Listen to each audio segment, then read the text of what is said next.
여러분 4교시에서는 그 컴퓨터 구조 관련된 그 자격 시험들이 이제 그 몇 가지가 좀 있어요. 그래서 그 중에 이제 대표적으로 컴퓨터 활용 능력 2급하고 1급 뭐 중에 그 컴퓨터 일반이라는 과목이 있는데요.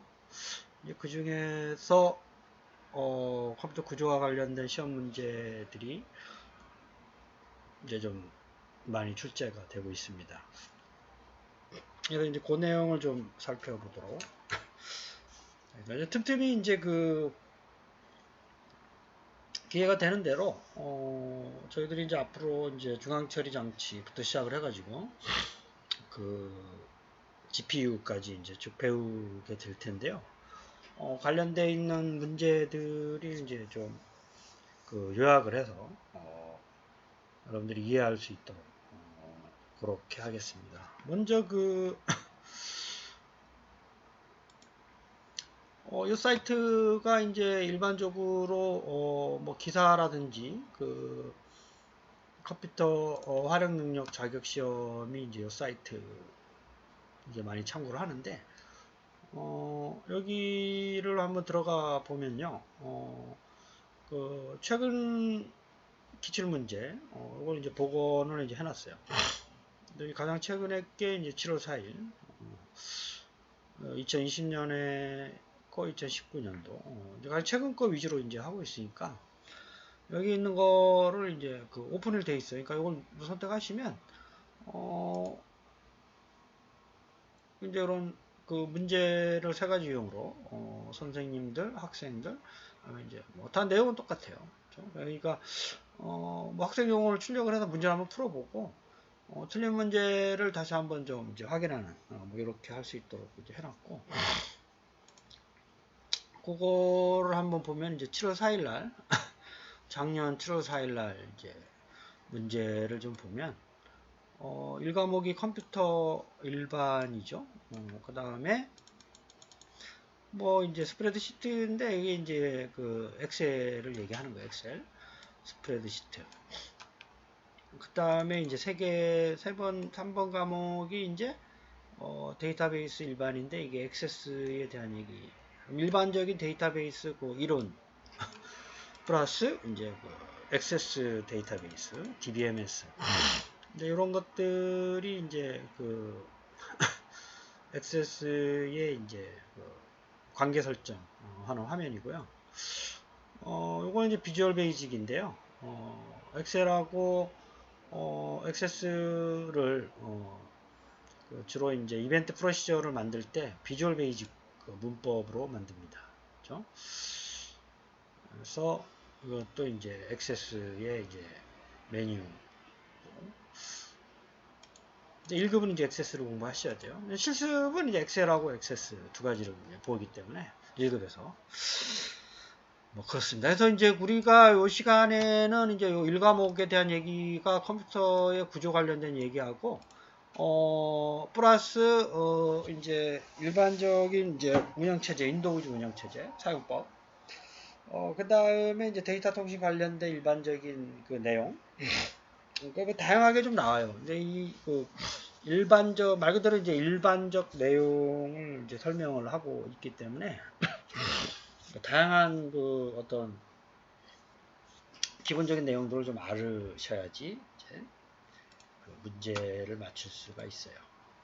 그래서 오늘 한 20분 정도, 25분 정도에 해당되는 내용을 좀 말씀을 드리도록 이렇게 할게요. 한번 풀어보도록 그렇게 합시다. 이제 틈틈이 매주는 하긴 좀 힘들 것 같긴 하지만 그래서 여러분들이 이제 요는 이제 요 사이트 가가지고 하셔도 되고 하면 이제 그 최신 그 교재를 하나 사서 그 커마라고 저는 이제 학생들한테 커마라고 기사 정보처리 기사 1급 저기 커마 1급 정보처리 기사 뭐 두 가지 정도를 4년 동안 좀 그 갖고 있으면 뭐 좀 이렇게 유리할 수가 있기 때문에 취업에 좀 공부하도록 권고를 제가 이제 하고 있습니다. 우리 과 교수님들도 뭐 다 마찬가지이시고. 그래서 적어도 커마는 이제 탁구 학생들이 좀 이제 많이 치는 그 게 이제 커말이고, 일반적으로 사회에서도 이제 요거를 갖고 있으면 좀 유리한 걸로 인식이 되고 있고, 뭐 정보 처리 기사가 있으면 사실은 뭐 커말이 이제 뭐 그렇게 유용하진 않지만, 없을 때는 이런 게 좀 있어야 되죠. 그래서 몇 가지 문제를 좀 풀어보도록 하겠습니다. 이제 1번을 보면, 우리가 이제 그 펌웨어라는 용어가 있어요. 이제 그 웨어라고 하는 건 소프트웨어, 하드웨어, 어떤 뭐 그 제품이나 장치를 얘기하는 거고, 그 중에 이제 펌이라고 하는 웨어 있죠. 이게 뭐 일종의 소프트웨어인데, 요게 그 뭐 옳지 않은 옳은 것은 이거죠. 하드디스크에 부트에 저장되는 건 이제 롬을 얘기하는 거고요. 이런 거는 보통 그 컴파일 방법으로 하죠. 인터프리터 방법이 아니라. 그래서 요거 뭐 일출력 담당하는 건 아니고, 그 운영체제 위에 관련된 그 뭐 시스템별로 펌웨어 소프트웨어들이 다 다를 수가 있겠죠. 그 컴퓨터의 기능에 따라서 그거를 이제 입출력을 담당하는 거는 이제 또 다른 얘기입니다. 그래서 이것도 뭐 업그레이드 시키면 기능을 향상시킬 수가 있어요. 그래서 이제 4번이 이제 맞는 얘기가 되겠죠. 그 다음에 요게 이제 저희들이 이제 뭐 진법 변환에 대해서 설명을 이제 드렸었는데, 사실 이제 그 컴퓨터 구조의 그 하나의 그 챕터로 지금 소개를 하고 있다고 말씀을 드렸었죠.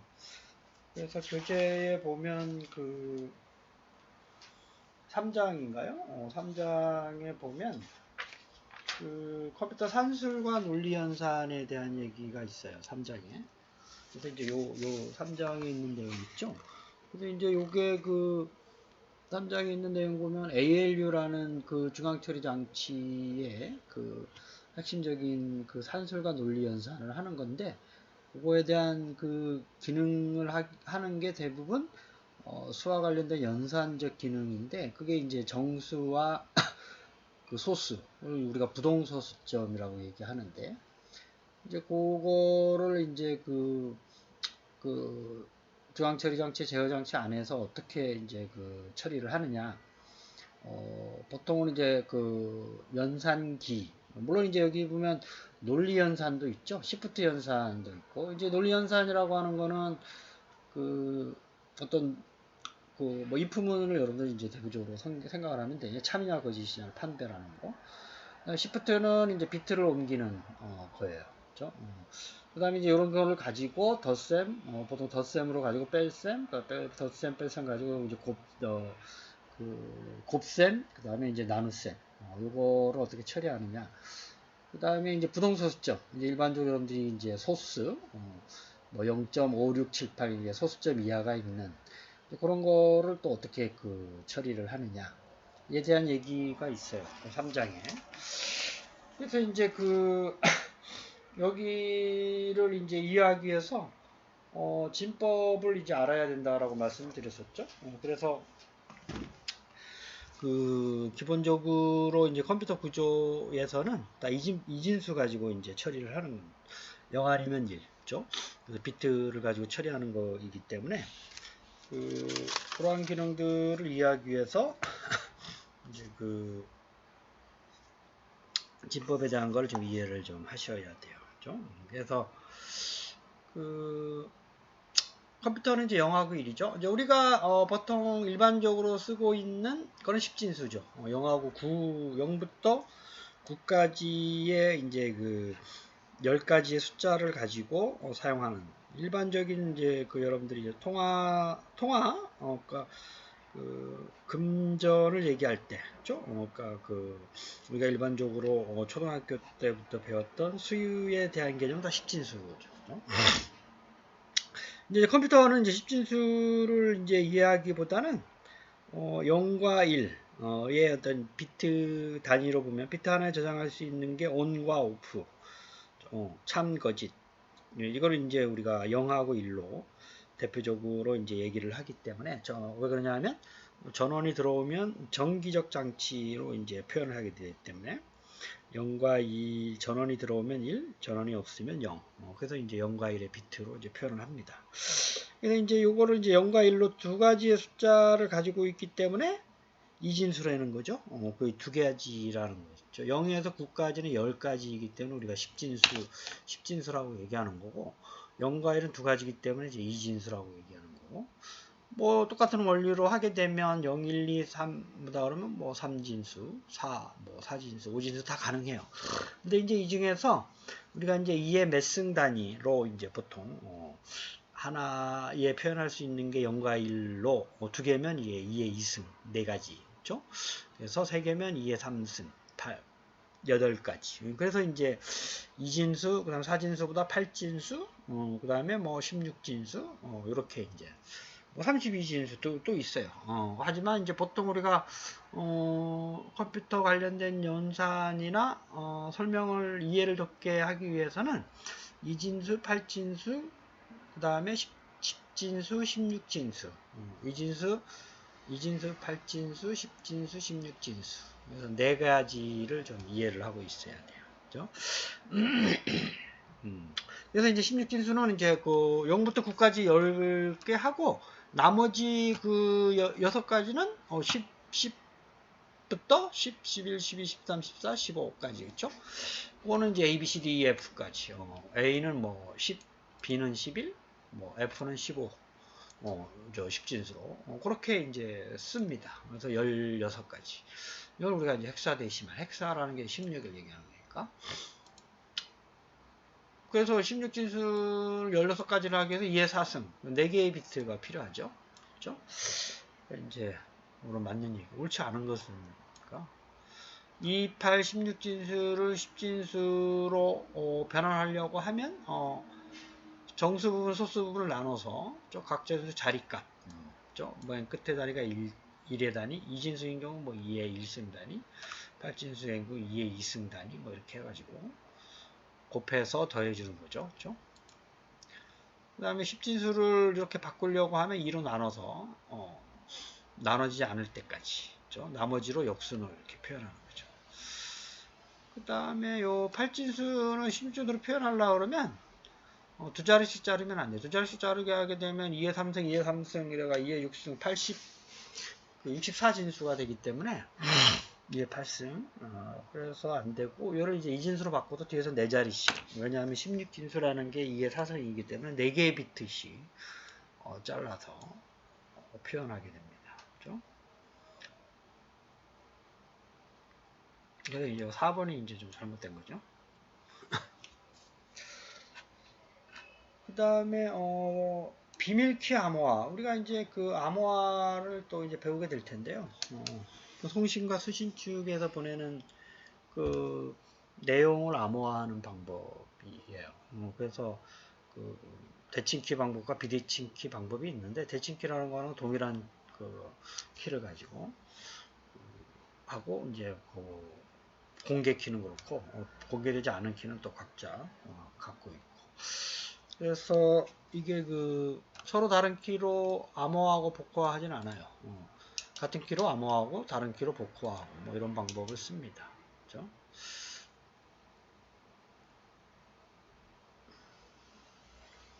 다음에 뭐 암호화에 대해서 다양한 알고리즘들이 있는데 나중에 한번 설명을 또.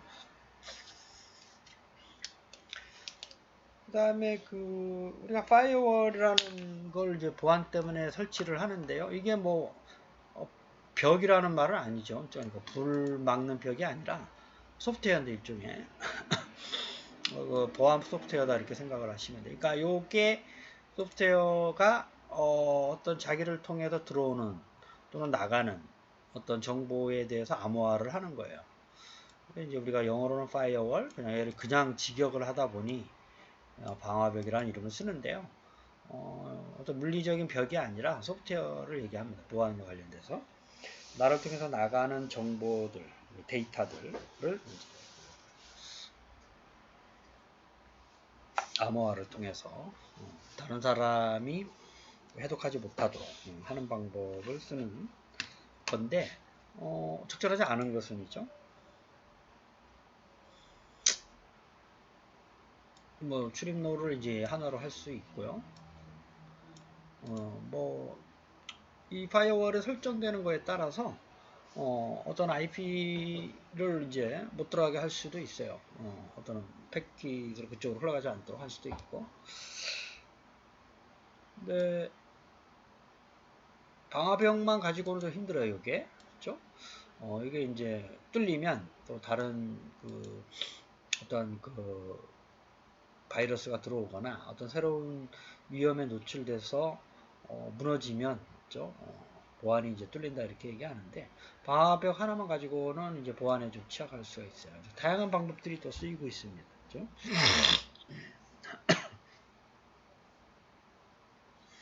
로그라고 하는 거는 시스템에 접속해서 어떤 사람이 언제 접속해서 그 다음에 뭐 어떠한 명령어를 수행을 하고 또 어떠한 동작을 하고 어떠한 파일을 만들고 그 다음에 하는 것들을 기록을 해놔요. 누가 시스템에 들어와서 그 다음에 이제 로그아웃 할 때까지 들어와서 나갈 때까지의 어떤 시스템에 들어와서 했었던 동작들 수행 명령어들을 이제 관리하기 위한 파일, 로그 파일 얘기하는데요. 그런 거를 이제 방화벽에서 또 처리를 해주기도 합니다. 그 다음에 윈도우 운영체제에서 백업하고 복원하는 거. 옳지 않은 것은 백업 주기를 예약할 수도 있고 그 다음에 확장자는 백업 파일을 내서 BKF 그렇죠? 복원 위치도 당연히 지정할 수가 있고요.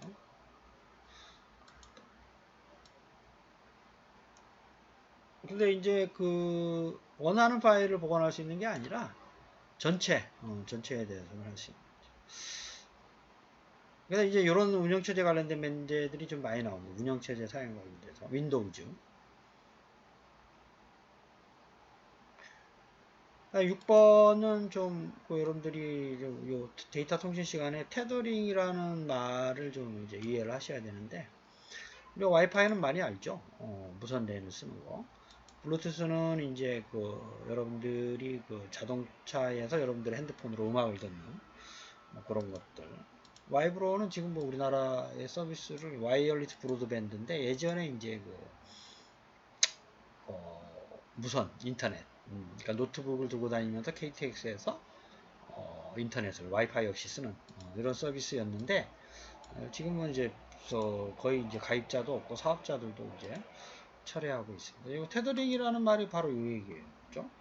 모뎀처럼 활용해 가지고 무선 인터넷 쓸 수 있게끔 핸드폰으로 스마트폰으로 데이터 통신 과목에서 여러분들이 아마 접하게 될 내용입니다. 근데 이런 것들이 좀 많이, 이것도 이제 뭐 브리지 장비에 대한 얘기인데요. 브리지와 게이트웨이 차이점을 알고 있느냐. 그죠? 그래서 게이트웨이는 서로 다른 프로토콜을 연결하는 거고, 브리지는 이제 다리인데, 동일한 프로토콜에서 송신에서 수신까지 가는데 너무나 먼 거리에, 서울에서 부산 보내려고 할 때, 다리를 건너가야죠. 그죠? 그렇게 이해를 하시면 돼요. 게이트웨이는 서로 다른 프로토콜이에요. 옳지 않은 것은이니까, 이게 3번이 되겠죠? 통신 프로토콜을 변환하지는 않아요. 그러니까 프로토콜을 변환한다라는 얘기는 그런 거죠. 그러니까 전화 목소리를 이제 전화망을 타고 가다가 데이터 서비스 인터넷으로 넘어간다든지 뭐 인터넷에서 보내오는 영화를 다른 인터넷 프로토콜이 아닌 뭐 TV로 본다든지 뭐 이렇게 하는 것들을 얘기하는 거예요. 프로토콜을 변환해서 사용하는 프로토콜이 인터넷에서 전화에서 인터넷, 인터넷에서 TV, TV에서 인터넷, 뭐 이렇게 서로 다른 어떤 프로토콜을 사용하는 컴퓨팅 시스템끼리 변환을 해야 돼. 그러니까 무선에서 유선, 뭐 유선에서 무선, 이렇게 사용되는 프로토콜이 다른 경우에 인 경우 이제 게이트웨이를 이제 사용을 하고 동일한 프로토콜인 경우, 그러니까 인터넷을 통해서 계속 전달해야 되는 어떠한 데이터인 경우에는 뭐 가까운 거리야 브릿지가 필요 없지만 먼 거리에 있을 때 중간중간에 브릿지를 통해서 정보를 이제 복원을 시켜서 다시 보내줘요. 이제 그런 방법의 장비가 우리가 브릿지라고 이제 얘기를 보통 합니다. 그 다음에 또 이제 이런 문제들이 참 많이 나오죠. 이제 데이터 통신 관련돼서. 그래서 우리가 뭐 요거는 아마 엑스트라넷, 인트라넷은 내부망, 엑스트라넷은 외부망이고, 기업들 간의 정보 교환을 하기 위해서 보안이 상당히 중요하잖아요. 기업 정보를 유출되면 안 되니까. 엑스트라넷이라고 그러고, 이게 와이드 에리어 네트워크 상당히 넓은 지역, 넓은 지역에 걸친 그 데이터 통신 얘기고, 이거를 로컬 에어리아죠. 랜, 무슨 랜을 얘기하는 거.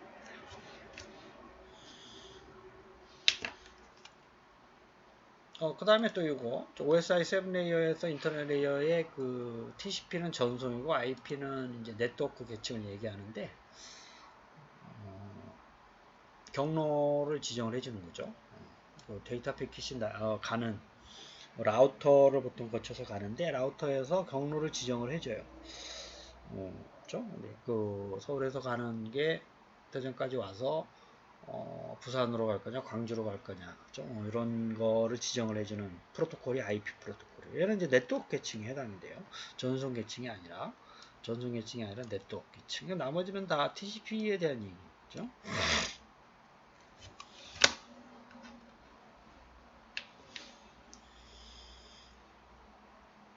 그래서 이제 이런 것들이 많이 나오고 이제 무빙 픽처 엑스퍼트 그룹이라는 단체가 있어요. 이게 이제 그 동화상의 포맷 지정해주는 이제 근데 모션이라는 게 동영상이죠. 픽처까지 동영상의 그 전문가 그룹이라는 말을 이제 따서 우리가 저도 지금 이제 요 동영상을 지금 이제 여기서 지금 촬영을 하고 있잖아요.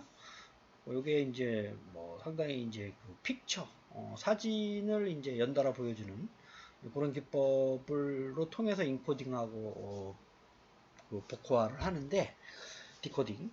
이제 요거를 어떻게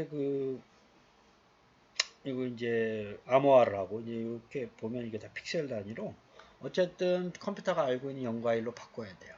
이제 그런 기법을 연구하는 단체인데 요게 이제 1번이냐 아니면 3번이냐에 따라서 좀 달라요. 1번은 이제 CD와 같은 옛날 CD 요즘은 이제 거의 안 쓰죠.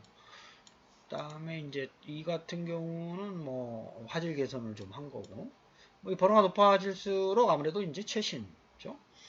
그걸 얘기를 하는 겁니다. 이 중에서 요 멀티미디어 프레임워크라고 하는 거는 요 21번에 해당되는 거예요. 그렇죠? 그래서 이제 이런 것들을 번호로 외우는 거 쉽진 않아요. 이제 여러분들이. 그래서 이걸 좀 정리를 해서 좀 외워둘 필요가 있어요. 저도 뭐 이제 매번 이제 기억하고 있는 게 아니기 때문에 보통 엠팩이라고 한 건 뭔지는 알지만 번호까지 내가 기억을 하지는 못하는데 그래서 어쨌든 컴퓨터나 컴퓨팅 시스템을 통해서 정보 전달을 하기 위한 그 컴퓨터들이 송신과 수신축이 있을 텐데 그거를 이제 어쨌든 컴퓨터는 0하고 1밖에 모른다 그랬잖아요. 그걸 어떻게 0과 1로 바꾸느냐. 이게 이 사람들이 연구하고 있는 게 이제 뭐 크게 두 가지인데, 그러니까 어떤 데 관심이 있냐면, 첫 번째는 이제 뭐 당연한 얘기겠지만, 요게 이제 뭐 흑백보다 칼라, 그 다음에 화질, 소위 얘기하는 화질, 그러니까 어떤 눈이 보이는 것처럼, 사람이 눈으로 느끼는 것처럼, 좀 현실적인 이런 거죠. 그리고 화질이 좋다라고 얘기하는 게 그런 거에 관심이 있고 두 번째는 용량이에요. 용량. 그래서 이제 동일한 화질을 보장하면서 내가 제시한 아이디어 이 암호화 그러니까 코딩 아이디어 암호화라는 게 하는 게 아니라 0과 1로 바꾸는 기술 코딩 기술이 더 실시적 화질이 좋으면서 용량이 작다 이렇게 하는 기술이 각광을 받는 거예요. 그러니까 여기 있는 사람들 그런 걸 고민하고 있는 거 두 가지 화질이 좋은 거 그 다음에 동일한 화질이면서 용량이 작은 압축 기술 이런 거를 이제 그 연구하고 있는 그룹이에요. 그래서 이 사람들이 어떤 그룹의 이름을 따서 그 정해놓은 이제 그 표준 방법들을 이제 일괄적으로 우리가 엠팩이라고 얘기를 합니다. 그렇죠? 이제 요거는 GIF는 이제 또 이것도 전문가 단체인데 이거는 이제 보통 그 그래픽 그 이미지 관련된 형식이죠. 그렇죠? 그래서 뭐 요거는 이제 대표적인 비트맵 방법이죠. 벡터 방법이 아니라 이미지를 압축하는 기술은 우리가 크게 두 가지가 있죠. 벡터 방법은 최근에 이제 최근도 아니지만 우리가 그 픽셀 그 스티브 잡스가 간 영화 있죠. 픽사에서 벡터 방식으로 그 토이스토리 뭐 그런 영화를 만들면서 상당히 이제 그 예전에 그 전까지는 비트맵 방법이었는데 이렇게 확장하면 흐려 보이는 거 그런 것들도 일종의 컴퓨터의 압축 기술이에요. 이제 이 대표적인 이미지죠. 그러니까 우리가 컴퓨터에서 압축하는 기술은 뭐 음성 압축 기술, 그다음에 이미지, 그다음에 동영상, 그다음에 뭐 문자, 뭐 이런 거, 숫자, 뭐 이런 거는 기본적인 거고. 근데 그런 압축 기술들이 이제 그 컴퓨터에서 좀 이제 그 암호화 기술나 뭐 압축 관련된 연구하는 분들이 고민하고 있는 거고. GIF 같은 경우는 이제 압축 기술을 GIF라는 파일 포맷으로 또 하고 그래서 이제 그 전문가 그룹의 이름을 따서 표준화 단체를 이름을 짓기도 하고 그렇게 만들어진 파일을 또 표준화 단체 이름을 따서 지정을 하기도 하고 아니면 뭐 .bmp면 비트맵 방법이다라는 걸 알 수 있게끔 하기도 하고 뭐 그렇습니다. GIF, JPG 또 요게 이제 Joint Picture Export 그룹이죠. 그래서 뭐 이건 칼라 압축하는 기술, 뭐 BMP, PNG라는 게 포터블 네트워크 그래픽, 이제 그 스마트폰에서 많이 쓰는 뭐 그런 기술을 얘기를 하는 겁니다. 그래서 나머지도 여러분들 한번 좀 풀어보시고 어쨌든 좀 기회가 된다라고 하면 우리 컴퓨터 구조와 관련돼 있는 문제들을 중심으로 좀 살펴보도록 그렇게 이제 하겠습니다. 여러분 어쨌든 배우는 내용과 관련돼서는 그때그때 좀 복습을 해주시기를 당부드리고 한 주간도 건강하시고 다음 주에 뵙겠습니다. 감사합니다.